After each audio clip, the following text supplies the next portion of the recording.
Siya po. Merinda hapunan na to eh. Ito hapunan ko. Busan ako ng kanin eh.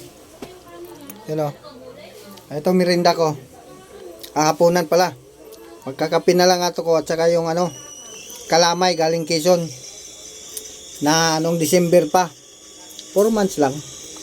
Binalot lang sa hindi naman nasisira yung kalamay na nakalagay sa rep. Kahit inamag-amag na. Kaskasin mo lang yun ang masarap. Binalot ng wrapper. Yan ang hapunan. Kulo na. Yung kalamay. Dalang December pa yan. Kalamay. Kaya masarap yung kalamay ng Quezon.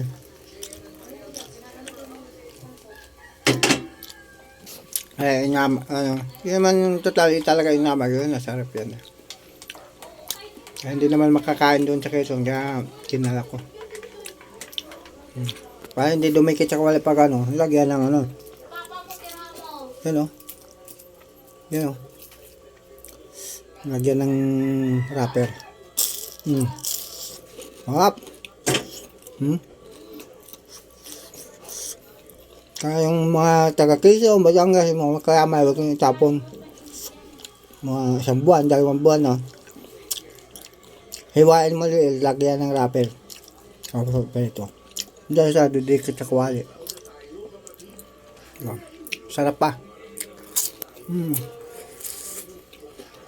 Yung kalamay ng Quezon. Salamat. Binigay kay Yossi. Dami. Thank you. Kakape na lang ako ngayon. Panapon na eh. Kape at saka yan. Yan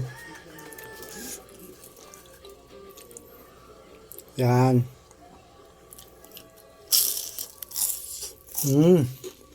Papang kalamay. Okay, baba. Kakaano ako.